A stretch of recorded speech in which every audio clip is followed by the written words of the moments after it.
This one goes out to all the women out there that are either pregnant or have been before. What's the craziest craving for food you've had while you were pregnant? Pickles? Chocolate-covered pickles? Deep-fried pickles? Or maybe a tack? You heard me right. Well, this one's for you. This is 2019's Swallow.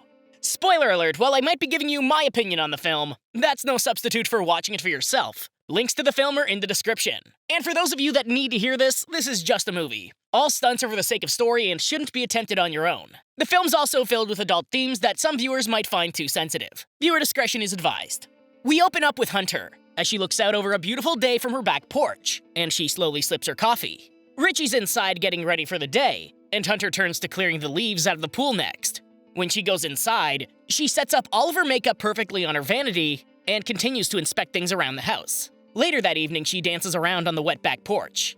That night, Richie's father Michael announces that they're promoting Richie to make him the youngest managing director in the company. Richie thanks Hunter for her support, and the two of them go back home after dinner.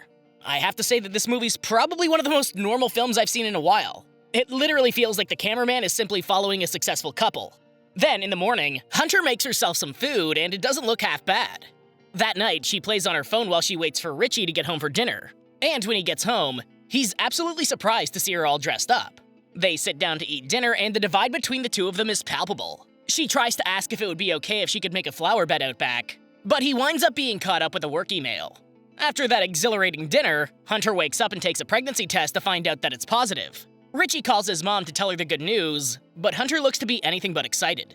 That night, the couple go out for dinner with Richie's parents, and Catherine tells Hunter horror stories about her labor with Richie. After a while, Richie has Hunter tell a story from her childhood, but she ends up getting interrupted and ignored when Michael asks Richie about business. Suddenly, we hear a narrator narrating Hunter's interesting interaction with the ice in her cup. The next day, the narrator continues to narrate Hunter's life, and we see that she's covering the window in red cellophane. She ends up getting startled by Catherine, who comes over with a pregnancy book for her. When Hunter asks her about staying for lunch, Catherine refuses and says that Richie likes his girls with long hair. Well, that's one way to congratulate your daughter-in-law. This kinda makes you wonder why she's married into this family to begin with. Well, if that's not enough to make you cringe, Hunter inspects a marble when Catherine leaves, and she decides that it looks yummy enough to eat. That's right, the baby's going to see that marble come down and wonder what kind of parents it has with feeding it a marble. That night, she tells Richie that she did something unexpected today, and she's happy about it. She asks him if she makes him happy, and he assures her that she does. She just wants to make sure she hasn't done anything wrong. He tells her that she couldn't do anything wrong if she tried. Then a complete turnaround in the morning and complains about her ironing his silk tie. Well, apparently that makes her want to try something else unexpected. Later, she poops out the marble, washes it, and puts it on her glass vanity. She should just flush it. Now she just has a treasured poop marble? After that, she gets called over to Catherine's house, and she starts to question Hunter about her ambitions and if she's faking being happy. Hunter tells her that she's happy, and she heads back home to vacuum the same spot on the rug over and over. When the vacuum jams, she pulls out a pushpin. After contemplating her decisions, she decides to put the pin in her mouth, but she winds up spitting it out. After taking more time to think about her life, she marches back to the counter and swallows the pin in one gulp. Pain riddles her throat as she swallows the pin and she tears up. That's it? A tear? For a pushpin? She's gonna have to poop that out later. Hunter rubs her tiny baby bump before lying down, and that night, Richie comes home with some of the guys from work. They're definitely drunk. While she watches them from the bedroom window, she seems to have some crazy pains. She rushes to the bathroom, and she poops out the pin and a whole bunch of blood. She rushes to clean it before Richie comes in to check on her. She just got ripped all the way through her intestines with a pin, that's what's wrong. Hunter washes off the pin and she places it on the vanity next to the marble. When she goes downstairs, she notices a blood stain on her nightgown, and she goes to the kitchen sink to wash it off. One of Richie's friends, Aaron, notices her, and he comes in to check on her. Then he asks her for a hug. I'm sorry, what? Get away, creeper! Who goes in and asks their boss's pregnant wife for a hug? This is just weird. He tells her that he's lonely, and she agrees to hug him. While they hug, Hunter actually enjoys the moment, and she thanks him for the hug. The next day, Hunter eats a battery. We're only 30 minutes in! What's she going to end up with? While she tidies up the living room, Richie comes up and holds her belly. She then leads him to the nursery where she surprises him with the new look. Hunter then lies down in bed and reads the book that Catherine brought her. And she tears out a page and eats it. Later, Hunter and Richie go in for an ultrasound, and the technician notices something else in her belly.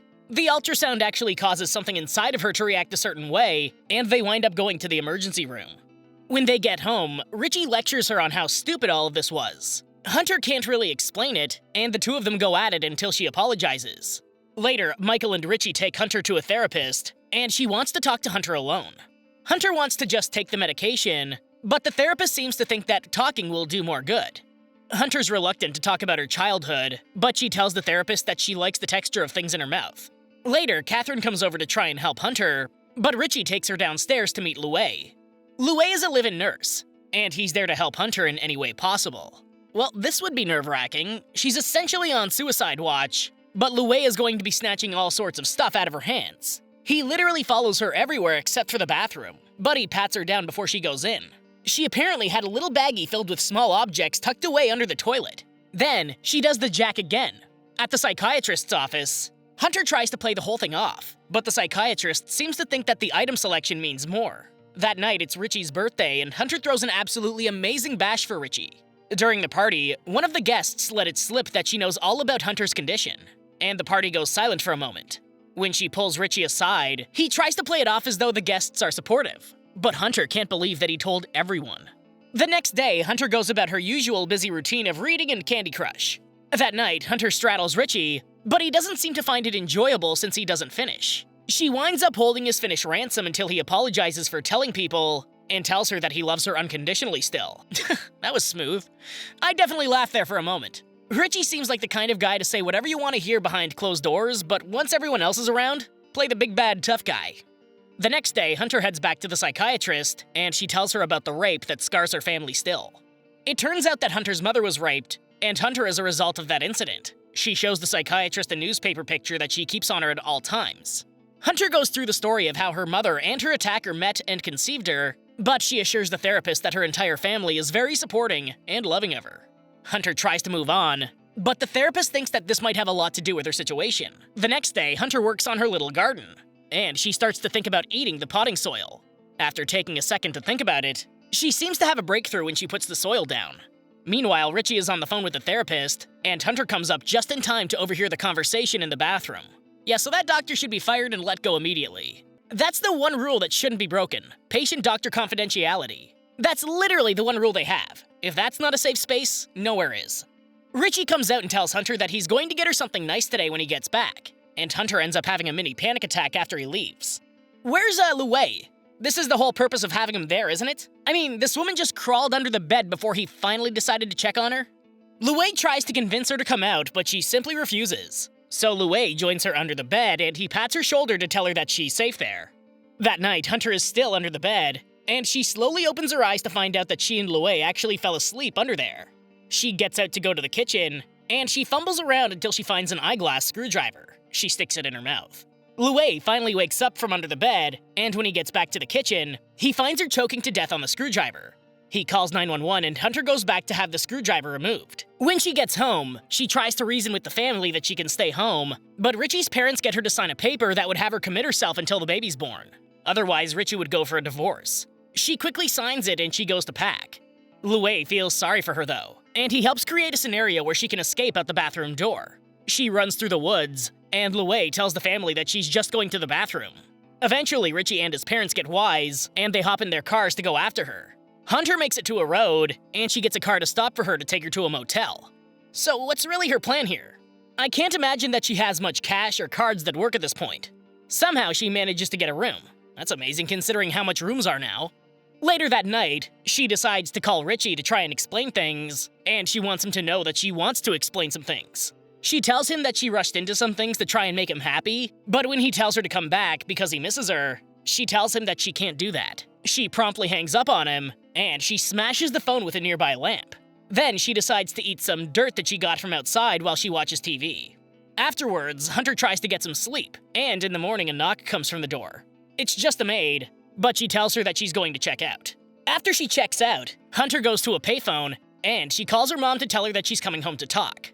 Her mother tells her that there's no room for her there, and Hunter hangs up, and she goes to a house that's throwing a party. It turns out that this house belongs to her father, Erwin, and she heads to the bathroom to throw up. When she comes back out, she makes it in time for the cake while Erwin cuts the cake with his other daughter. After meeting the rest of Erwin's family, she decides to help his wife clean up. When Hunter tells Erwin his mother's name, he gets really solemn and sends his daughter off. Well, this is awkward. I don't know how much more awkward this could really get. And just like that, it does. The two of them are alone in the kitchen, and she admits that she has no idea why she's really there yet. Well, you probably should have thought about that before you waltzed in. She asks him why he did it, and he simply responds by saying that having a secret like that made him feel powerful. It took going to jail to really set him straight. He explains that he isn't ashamed of her, but he definitely is ashamed of what he did. Finally, she asks if she's like him, but he can't answer that for her.